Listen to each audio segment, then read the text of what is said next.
Hello, everybody, and welcome back to the UKLC. We're getting ready to go into our fourth and final game of the day. I know it's gone so quick, but this is the new kids. This is Lucent taking on Viperio. Both joined us this split, and so far, Lucent having a more rough of a start. To be fair, Jamato.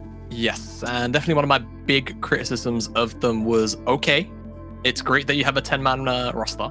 Maybe not swapping them out every other game is a good shout, because it gets hard to gauge a team when they're fielding 5 different players every week. So I'm not sure what the reasoning was for it, but this iteration for me definitely looks like the stronger 5 when it comes to this Lucent 10-man. Yeah. So I'm excited to see what they're going to do into Viperio, because again, I think Viperio have looked, obviously better than our expectations, but we're still waiting to see where they truly land. And I think today could definitely be a decent measuring stick when you're talking about a Lucent who have only probably played, I think, 4 out of their 6 games in total, maybe 3, like straight down the middle. Yeah. So hopefully for them, they can pick up a win, because like you said before the break, it's a very important win for both of these teams. You don't want to fall behind in the middle of the pack, and you certainly don't want to fall behind the pack if you're Lucent. Yeah, I mean, Lucent are 1-5 right now, so losing here puts them at 1-6. Which means they are significantly behind the rest of the teams in the league. While Viperio, they are keeping pace. They've had a much better start to this split. They're keeping up with the other teams. If you're sitting at 3-3 and you're anywhere from basically 3rd to 6th or 8th, I think. It's 3rd to 6th, I believe.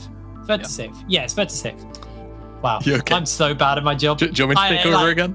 I'm so bad at my job. Basically, if you're in the middle, you're good, right? The playoffs are very much a possibility for any team right now who's 3-3. I don't think it's fair to say these are the teams making it to playoffs, other than M&M and Resolve, because I think those two do stand out above the rest. Yes. London are a safe bet for your money, but again, anything could happen. They're still, not out of the kind of woods quite yet. Yeah, and let's not forget last split. If I remember the table off the top of my head, and you can probably physically see me trying to visualize it. You can see the cogs turning. The cogs are turning. Bulldog ended up in the relegation series, or maybe it was Envision. Yeah. But had they won, they would have been in playoffs, let alone avoiding relegation. So again, we've said it, it's a bit of a broken record, but the UKLC will remain a very tight and close-knit league, particularly in the middle of the pack. And it's why, like a team like Viperio, it's so important to pick up wins, because we saw that situation last split where the difference between making playoffs and being in relegations was quite literally 1 win. Well, we're into picks and bans finally. Unfortunately, we had a little bit of a slower start to this game, but we are ahead of schedule. Sometimes teams aren't fully ready to go. Seeing the bans come through, the Viego's one was a bit interesting. It's been a pick which has been showing up here and there, but not overly heavily prioritized in the ban phase. But Viperio feel like they don't want to give it over to not to stop one of these top side players, basically, to be fair. Yeah, if you're not aware, because I don't think you were here on the day, I believe it was me and Initialize, Sotsi had a very hop-off Viego game, to the point where Viperio just don't feel like giving it up. And I don't blame him, because let's not forget, Lucent's 1 win comes against Resolve, of all teams. Yeah, true. So, if there's a team to have a head-to-head over, at least as far as first round robin is concerned, you'd be happy taking Resolve or M&M at the moment. Like I said, 2 teams we expect to come sort of first, second. But focusing back onto the picks and bans, Gwen also, so that duo not going to be available for this one, and Rumble removed away on top of the karma. So Ezreal starts to rise in priority for me.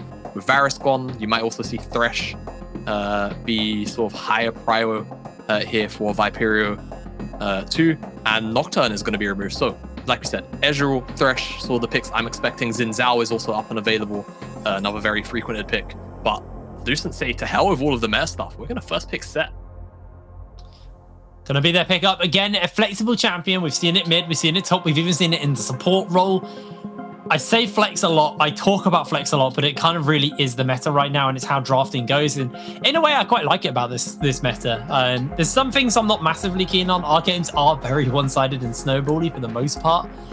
I'm not a massive fan of that because I think there's a lot of reasons for it. I think this is going to be Xin Zhao, by the way, with the Lulu. If Viperio don't do it, I think they're trolling. Or Kog'Maw. or what? Kog'Maw? Or Kog'Maw. Yeah, maybe they can wait for it. Especially if they want to give over Ezreal, then locking in Kog'Maw on off bar 3 would be pretty good. But yeah, I'm expecting Xin Zhao here. But yeah, I think there's a lot of reasons behind it. I think the meta definitely. I think teams at this level as well don't necessarily know how to come back into games. I think okay, I can forgive the Volibear here. I think when you're talking about Volibear Lulu, man, maybe it's good. I definitely wouldn't take it over Xin Zhao, but it's their choice. So now if Lucent want, something like Xin Zhao, Ezreal, pretty good. Lucent also there, so if they want to go now Diana for Trinket, secure that AP jungler, that's also a pretty strong option. Unless they potentially want to put this Lucent in the jungle, so they pick up an AD carry to hold that flex there, because don't forget they have that set. So maybe even something like Senna, if they feel like it, could be an option too.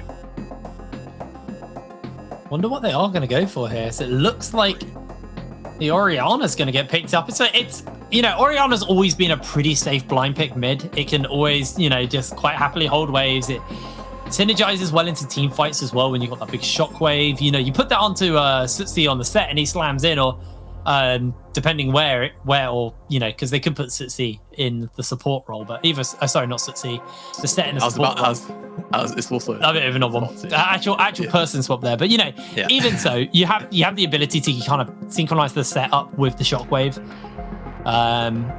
So we'll keep, see what they're going to look to rotate into here as the Tryndamere gets banned away. We did obviously see Topi pull that out in the mid lane, and into Orianna. I've played this matchup as the Tryndamere. Tryndamere actually has an okay matchup here. After you get harassed a little bit early, but eventually you just run in and just start slapping him. It's really horrible. Shield, second wind. Orianna just doesn't normally have the damage available in the early laning phase to actually punish a Tryndamere. So you're saying that, I'm not surprised that that's the case in all honesty. And bans flowing through really quickly. Lots of aggressive lane options removed away from Accident. Of course, Draven plus Samira. And Topi just getting target banned here with the Xerath plus the Tryndamere. So curious to see what else he'll pick up. Of course, the Sylas is the other champion, I believe, which he's played. Renekton is going to be locked in here for the top side. So preempting the set matchup potentially, of course, as well. Renekton can still go into both solo lanes. So over to Lucent. What are they going to do here? Little Panther's played a lot of Alistar. Will he feel like wanting to take that one up? Will we see a Senna with the set on the bottom side and we get a counter matchup in the top side? Loads of options here for Lucent. Well, looks like we might be going back to 200 years, potentially, here for Excellent. This is a very old school comp as they lock in the Aphelios, and like you said, the Thresh is open. Aphelios Thresh, either. No reason to do anything else other than Aphelios it gives you safety, right? It gives you a bit of fighting potential with the picks from the hooks and the Gravitum, and you've obviously got the safety from the Lantern. I think it's probably the right pickup here, unless they have something else planned, but it's why? Support? You can just lock in Thresh. You can just or Fat Man. You could just go for Fat Man. Jamada's done. Jamada is done. I'll carry on this. So looking for a mid laner. I mean, like Victor's open. If you actually just want robot versus robot mid, it's fairly uninteractive. It's the matchup we saw quite a lot at the beginning of the split, and it's the LeBlanc once again is going to get picked up. Come back, Jamada. We got a LeBlanc. Things are getting exciting. All right. I saw the LeBlanc. I came back. I felt a little happier seeing an explosive pick like that come into Topi's hands, especially when you've got the Volibear. If Lucent win, I need to know who was behind the Crackers locking. Very straight. They've locked in order. They've not even swapped around. Wait, they actually did. Lucent, this is tournament server, right? You have everything's unlocked. You don't have to lock it in order. It's fine. Maybe Little Panton is main on live just doesn't have Thresh. I don't know, but look. What support can't play Thresh? I'm sorry. There are champions that you have to be able to play if you play a role. Support, it has to be Thresh. You just have to know how to play. Okay, all right. Support play. Mid is Orianna.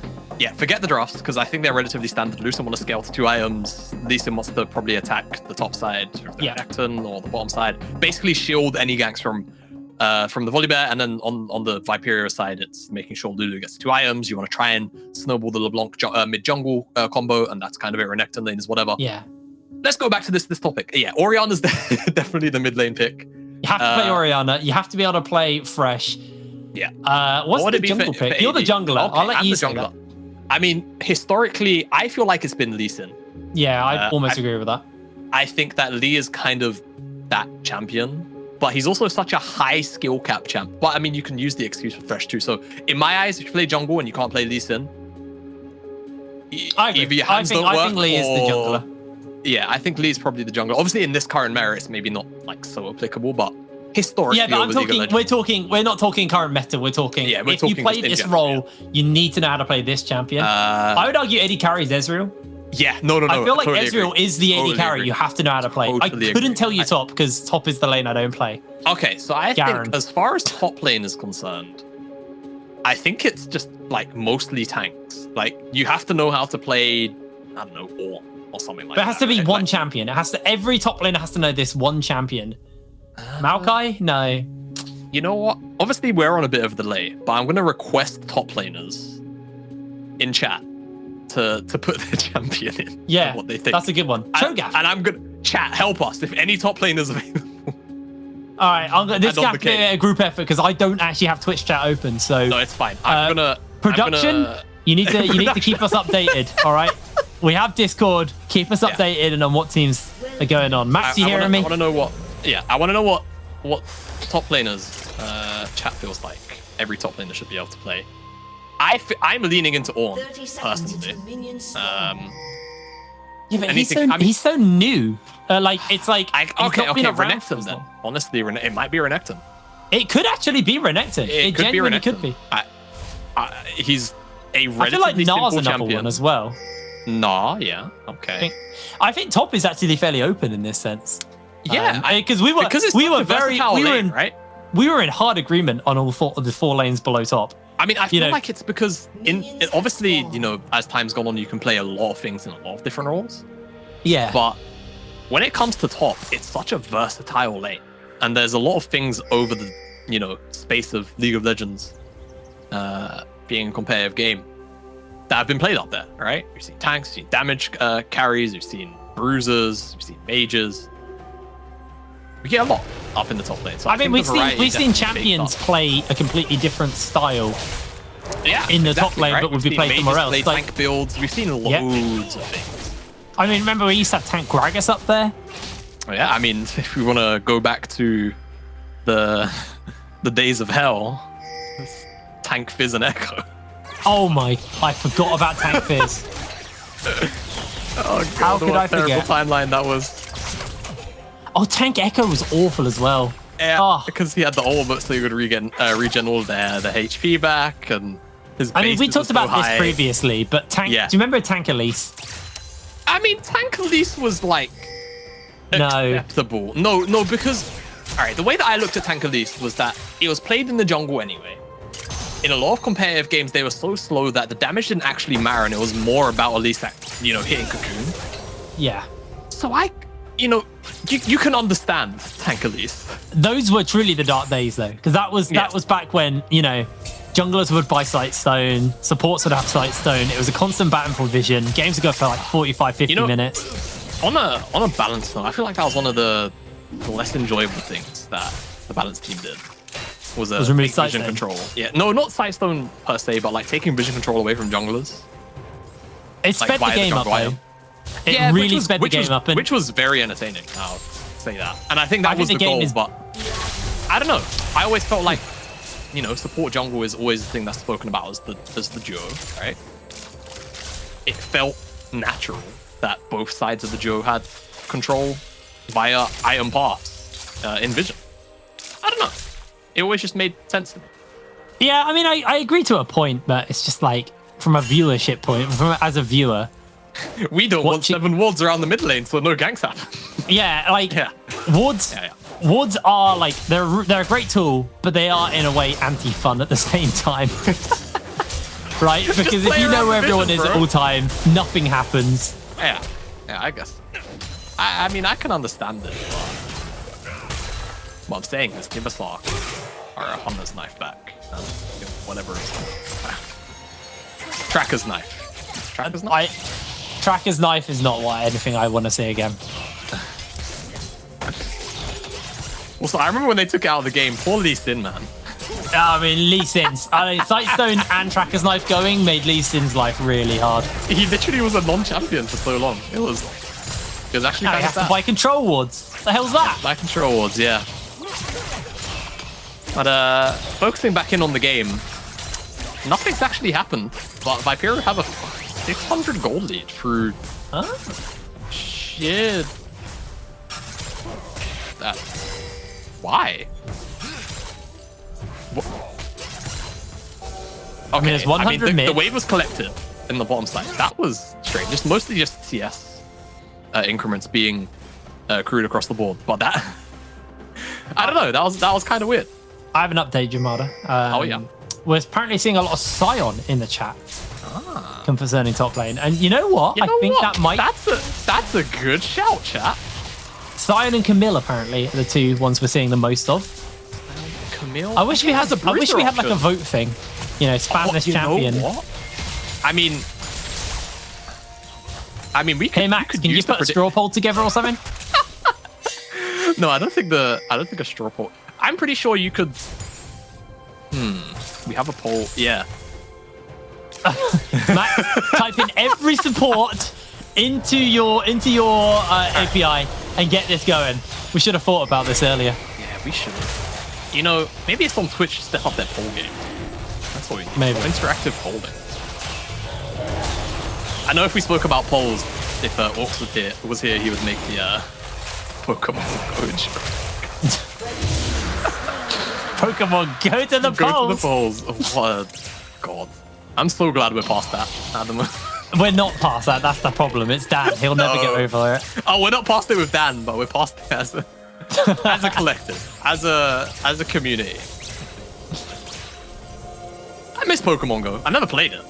What? How did you miss it then? Hold on. No, because the vibe. Hold on, the vibe. Oh, I missed this thing I never played. What are you talking about? No, because like that was the closest I felt like we were as a society to like just Pokemon. Equilibrium. I actually no. You know, I agree with you. I don't think I'd ever seen more peace. Little Pants isn't letting us talk about it because Dimmy got a little bit low. The Ignite's being thrown down into Little Pants, and there's a bear behind him, so they're gonna back away. No, but like, hold on can you remember 2016? Everyone's just out on their phones, just walking around collecting Pokemon. It was genuinely the closest we had to Pokemon actually being real. Yeah. And it was like actually peaceful. I remember going through my high street after work because I had a real job back then and not whatever the hell this is. And a guy ran up to me and he was like, "There's a magma down the road," and I saw like people in their 40s sprinting towards the magma. And yeah, damn straight I sprinted with them. It was amazing. Our producer said that was the last good year, and I think I'm inclined to agree. I'm inclined. I'm 100% inclined to agree. We're in the dark days now, my friends. Yeah. It's end times. I got back into it a little bit. When I went to Japan, I got really into it again. Yeah. Because it's amazing in Tokyo. It's actually amazing playing Pokemon Go there. Yeah, I would imagine it has to be. But I mean, for me, it's more about, you know, I've grown up in an okay-ish area. It's progressively gotten a little rougher over as time's progressed.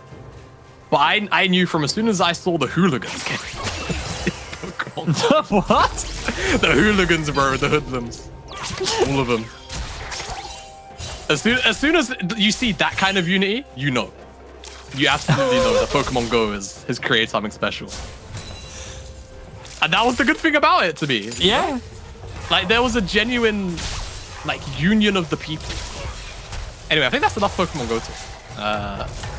As potentially, Topi and the junglers actually gonna flash in. Johnny Rico finds Trinket. Trinket lands the kick, but Topi's coming in, misses the chains, and that should probably be all she wrote. As now Johnny Rico has to be careful as Trinket on the hunt. Got that red buff. One more Q. So can go for it. Lands the Q, but the shielding comes in from Johnny Rico. He's going to be A-okay, and they call it off. Yeah, all right. So a bit of a butting of heads from the junglers, but nothing more will be had as Excellent on the bottom side. Oh my kill lord. You guns. What is that damage? He misses the Mega Inferno Bomb. The Little Pants has the Wild Growth onto Dimmy. They miss the Calibrum shot. And this, that trap was, that turret actually probably saved Axelen's life, as the zap could have been enough. Definitely, but traded summoner spells across the board. Dimmy didn't actually blow his flash or ignite link, so can be happy about that. As Lucent, their bottom lane blue, every summoner spell and ultimate available to them. Let's see if this is going to culminate in something, because Topi's actually made his way down here, and Axelen, again, no summoner spell. He's got double distort. He's waiting for the belly bot, waiting for his opportunity. Beautifully played by Topi. Brilliant patience as he lands the chains, and that's going to be the tether into the traps, as Little Pants is going to get shot at by Koom Koom. Not going to be able to go down here, though. Oh, they still want it. Oh, they want it. They're not going to let him go. And Little Pants knows that. Now, what's the response from Lucent, though? Because this play's been going on for a while. You can see Trinket's waiting in the top side. He's secured the Herald, so that's the immediate cross-map response to all of the shenanigans going on. And looking for a top lane gank on the wave that's frozen here. So a little bit of pressure return on the top side, but for now, play a positive for Viperio as force Monrobo out entirely. Oh, I mean, ult for flash? That's fine. We take that. Yeah. We take those. And especially it's the LeBlanc lane, don't forget. So naturally, going to be very vulnerable to Topi dashing on forward, getting the chains down. And if those chains land, Orianna is almost certainly dead. Even with that little bit of magic resist in the inventory, it's not going to hold up against the damage of a volley bear as well. So I look towards Trinket, see whether he can cover the mid lane now. Because pre-game expectations were that realistically with these lane matchups, and the mid lane matchup in particular, Trinket would probably be playing defense more in the jungle game, trying to make sure that Johnny Rico can't get too aggressive in these lane matchups. Just want to give a big shout out to Gamers Lounge, who gave us a raid. 500 people coming over. Okay. If that's the Gamers Lounge from Malta, who I think it is, hello, big hello, and long time no speak. I used to work for these guys. This is actually where both me and Chronicler got our start as casters for Gamers Lounge. So, harking back as we're actually going to see some action breaking out. Axelen going to get a great cast off onto Koom Koom, but he gets the Wild Growth instantly thrown out as they get Trinket locked down. The Super Mega Death Rocket goes wide, and Tootsie looking for Dimmy, but he gets polyed, and the rockets are going to be enough. He flashes back, and he just gets sliced, diced, and Shader will secure the kill. Trinket on the run. Topi also a little bit slow to the play, so that's going to be all she wrote for this action here. Yep. Teleport into the middle of multiple members. Lucent were retreating. Unfortunately, Sotsy couldn't be defended. Gives up his life. Teleport responded by Shader. As the Dragon is up, and I imagine Johnny Rico is going to start that one up and take it down. That'll be 2 Dragons for the good of Viperio. Lucent still waiting to drop this Herald somewhere. About a minute and a half left on its charge now, so gonna have to find a target. You would ideally want to put it into the Aphelios, but a lot of attention that keeps them going down to the bottom side by Viperio, and I mean rightfully so. It's a Lulu Jinx. Just makes it all the harder for Lucent to reasonably respond. Seeing Little Pants pull the wave up and actually stop Koom Koom and Dimmy from resetting, so they are going to continue with their reset. They're not going to hang around, although Little Pants, if he finds one more cask, he's going to be a real nuisance. Nope. Okay. Yeah, thought about it as an afterthought to check the bush. So a little late on cancelling there, but let's see what it results in. It seems like a couple of plates are finally going to go down with that Herald on the bottom side. So looks like there's someone in the Rift Herald as a plate in the top lane. I don't think Sheeta was actually in range to pick it up, so that's really nice for them. The charge is going to come in as well in the bottom side of the map. That's going to be a whole bunch of plates picked up for Axelen there. And I believe he got most of that gold as well solo. You can see he's now pulled himself 400 gold up over Koom Koom. Yeah, that's a lot of gold to inject into an Aphelios. And Robo is... Shockwave, but he's on the trap. The cask is huge. The flashes come out, and that is going to be Lucent able to escape and survive for now. Yeah, great response coming out from the Lucent jungle and mid to keep their jungle and support rather to keep their mid laner alive.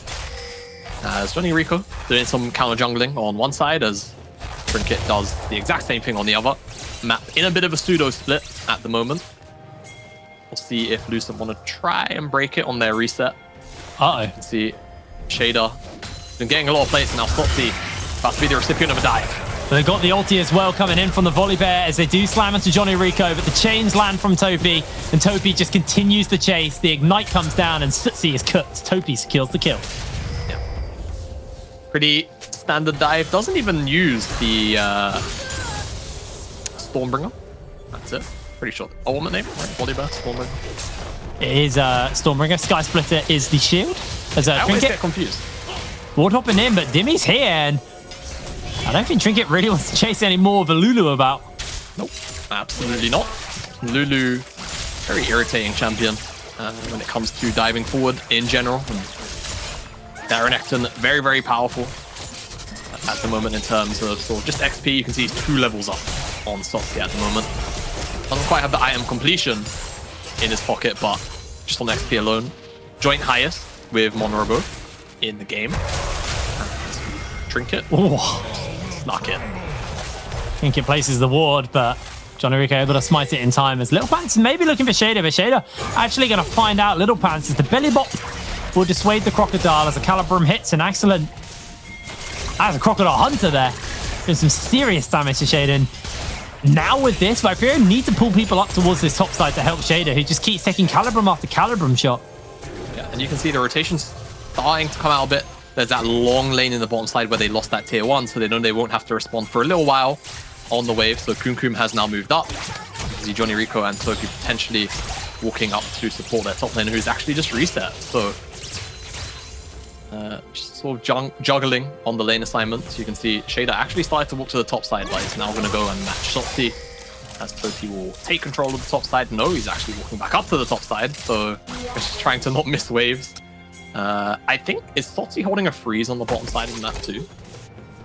Yes. Okay, so that's why there's a bit of an issue going on for the Viperio lane assignments. They don't want to send somebody down here.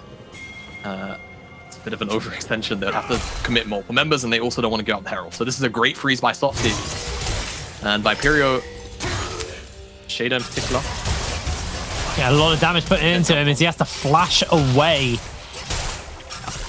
Just the threat of Little Pants also being there on top of Trinket, which means there's too much risk involved when it comes to getting hit by that Sonic Wave. They flash out, so for now, Lucent, honestly, stabilizing the game pretty well from where we were a couple of minutes ago. Viperio haven't really found a way to press a crazy large advantage. But you have to say the Dragons have stacked up in Viperio's favor, and 20 seconds away from this third Dragon, and they're looking for a pick in the bottom side of the jungle where they know Lucent probably haven't been because they've committed multiple members to the top side whilst they also held a freeze on the bottom side. It's a nice bit of fog usage here from Viperio, and you can see how cautious Trinket is, but one misstep, all it's going to take for him to die. Trying to clear out this vision as much as possible. Trinket going to step up. They pop the Scryer, and that is enough to actually force them away. Kick lands, and the shockwave hits onto one. Trinket comes in straight away. They're able to find a killer. Tubi has to jump away. The cask is beautiful. The flash comes down, and the wild growth is used. Here comes Shader with the Dauntless in. The damage is coming in from Kum for the moment, trying to fire shot after shot. Dragon is still aggroed, and it's a 1-for-1 at the end of the day. Viperio not particularly feeling healthy here. They're going to have to back away. Yeah, Viperio don't have their jungler, so they're not willing to flip the Dragon. It's Trinket who's still alive, so my advantage goes firmly in Lucent's favor. Despite the 1-for-1, Lucent might technically come out ahead in this exchange. They're going to have a lot more time to work with. They're going to shove up this mid lane tower. I mean, it should be gone. If not, it's going to be very, very low. And with that, they should be able to retreat back to the Dragon if they so want to. But you can see Viperio, they've got control on this bottom side now. With that tower going down in a couple of seconds to Shader.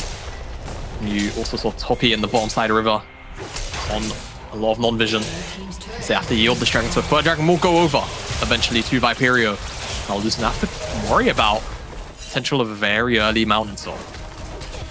Yeah, that is the real concern for them right now. Is Toby actually going for the Everfrost build? I did actually mention this when we started seeing some LeBlancs. I really like this build. It basically means that your chains are always going to land, and you actually have a lot of extra damage with it just because of the that. but you also have a bit more survivability because of the bonus health you get from having a Everfrost. Yep. It's a nice build. It genuinely is a lovely build on LeBlanc.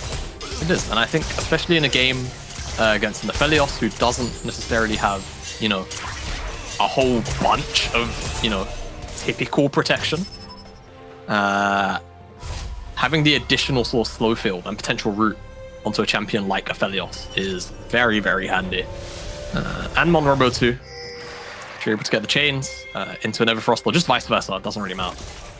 Locking that member down is very, very high value. So I like the Everfrost here, especially over the Ludens in this case. I think if Topi was snowballing a bit more in the XP department, it definitely would have been good too, but Sotzi getting jumped onto by multiple members of Viperio here, and it's a long way to home. Yeah, looking to pull him down, and he has nowhere to go. Slowed down, Haymaker's thrown out, but you're not surviving that one. Crocodile on a bear. You might be the best pit fighter in the world, but that's still a crocodile on a bear. Yeah, absolutely. 0-4-0, not the greatest individual performance for Sotzi. He's been starved out as well. Oh, there it is. That's what I was talking about.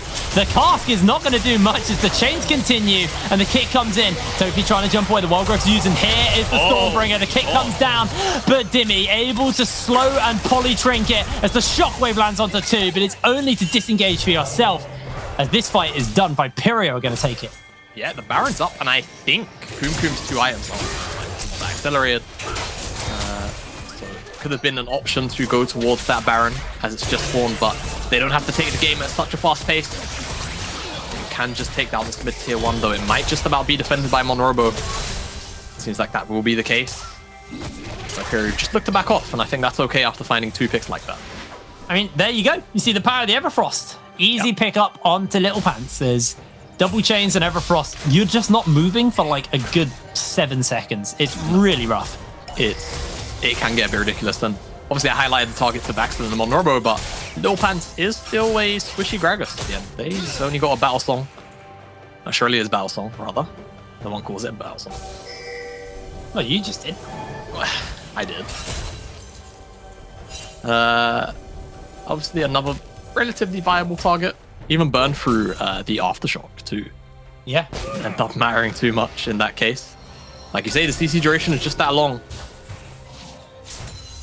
It's less bursty than Luden's LeBlanc, but it's the utility provided. It's more consistent than Luden's LeBlanc is probably the best way to describe it. Absolutely.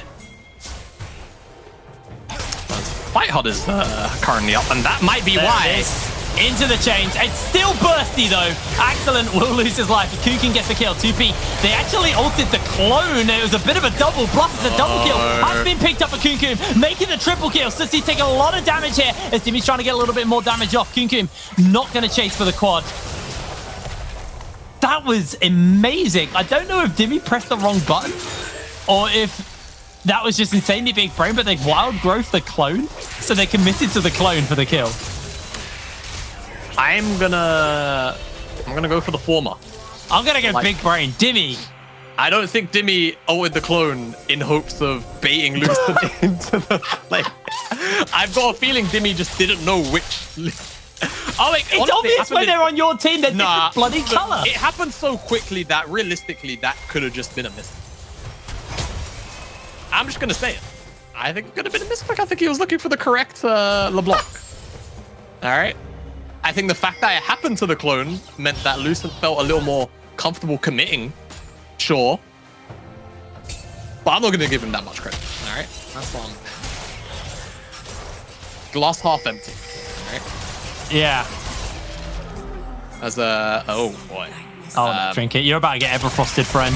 You're about to get trapped as the Everfrost locks him in place. 2P jumps back to safety, and here is Shader with the Dominus on. Chains from 2P. Gonna pop onto Little Pants. The flash, the follow-up, and 2P is on a rampage. A massive cast into the suplex, into the Stormbringer. They are just leaping forward into the jaws as Lucent get themselves locked down. The shockwave hits no one, and 2P puts up the Soraka, having a cuppa.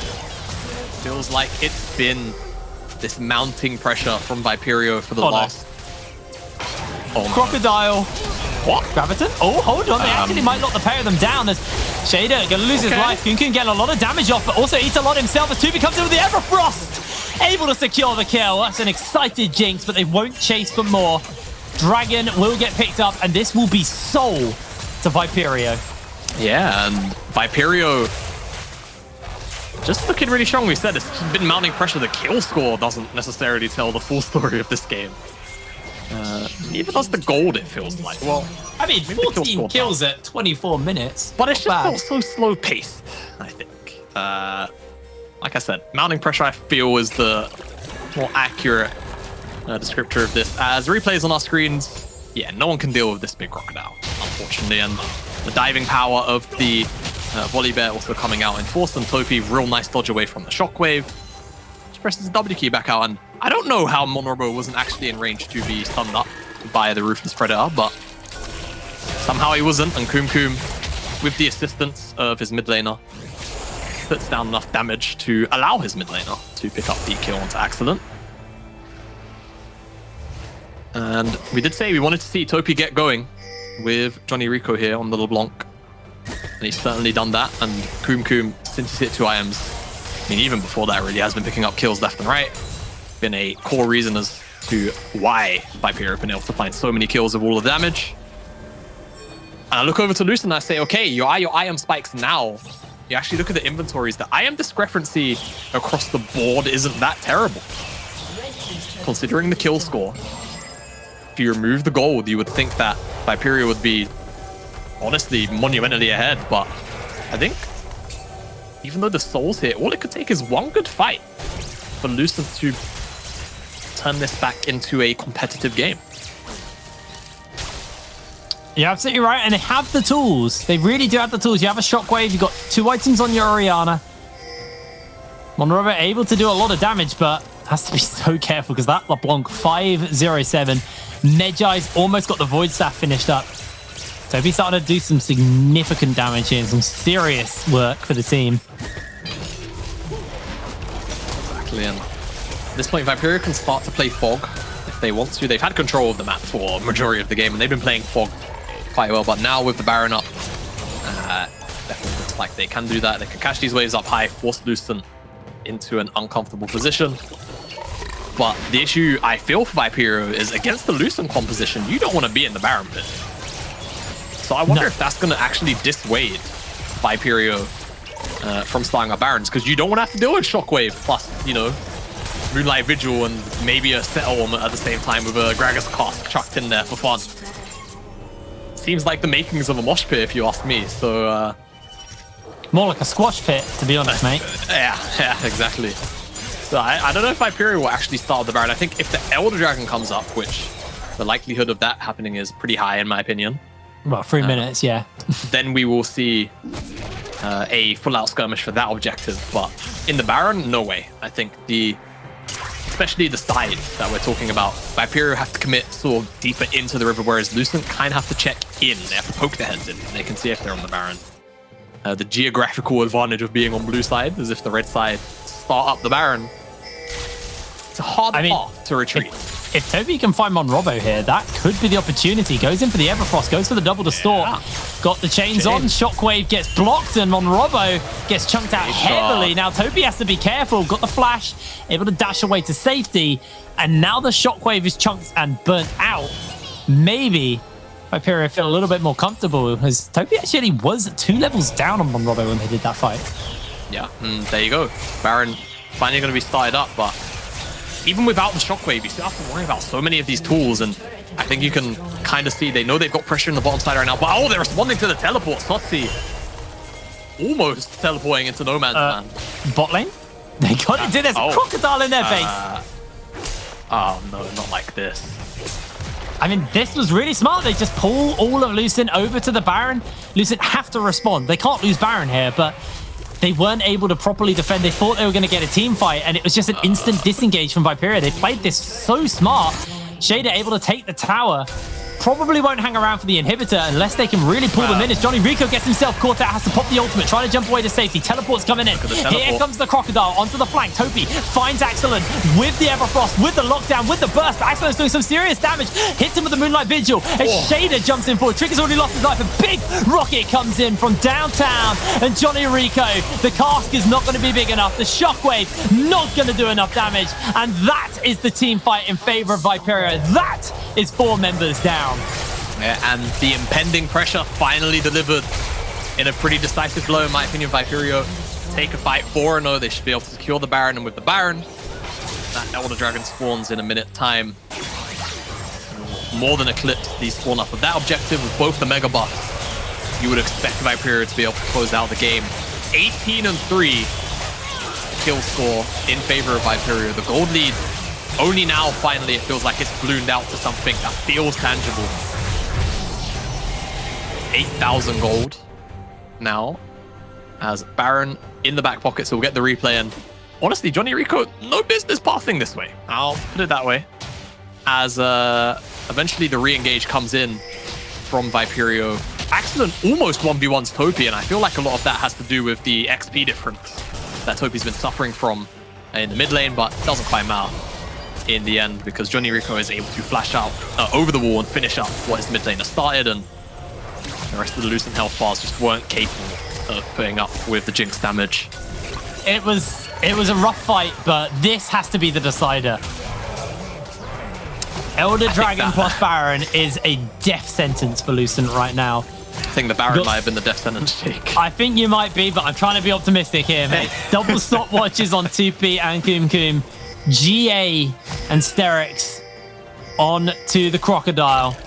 Shader just popping some wards, trying to do their best as Johnny Rico finds Sitsi. Sitsi heavily chunked out. Oh, Topi, he's found a pocket of fog here. This is dangerous for Lucent.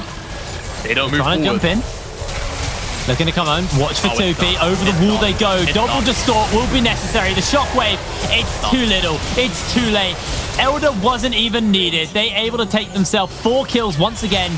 Sitsi, once again, the only surviving member after the onslaught from Viperio. And with the Baron, they're going to be able to take open all of these bases. Dimmy's going to tank the tower for the team. The wave crashes in, and the base is going to be sieged. Viperio, it was an absolutely dominating game for them. A monstrous performance from everybody across the board. 7-0-9 on 2P, 6-0-10 on to Kum. As they're looking to close this game out, Shader catches in on a 6th kill, and Little Pants just going to be sacrificed. It's more blood for the Blood God here. 24 minutes on the clock, and Viperio put on an absolutely monstrous performance versus Lucent.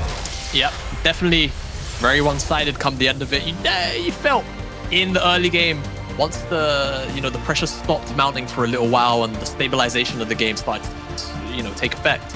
You looked over at the Lucent comp and you said, okay, maybe there's room here to actually, scuffle with Viperio, but yeah, pick after pick, skirmish after skirmish, it just went Viperio's way every single time. The setup was just almost always universally in their favor, and they eventually pushed the lead with the Baron, and it's just no more legs for Lucent to stand on, unfortunately. I mean, they were very fed. Very fed. I mean, you can see the scoreboard here. I mean, you got a LeBlanc who's, doing ridiculous amounts of work with the Everfrost. It's a full utility build, but it's still bursty. Like I said, it does less damage and it does less burst than the Ludens, but it's still a LeBlanc. She still does crazy damage. And then Kum just felt like they were completely untouched, and this is Kum's signature champion. We've seen pretty much nothing but the Jinx from Kum, and completely untouched, just able to just free fire off. It was very good stuff. I've got to say, I'm starting to wonder when we'll actually see teams maybe pay some respect to Kum Jinx. Like, I understand that it's one of those picks where it's like, do we really want to invest the ban into it now? We're past the EUM meta, the MSI meta, where Jinx was, sort of top tier, a top tier AD carry. But when it's a comfort pick like this, is it worth leaving up? Like, is it worth giving Kum the comfort if he's able to consistently top the damage charts game after game?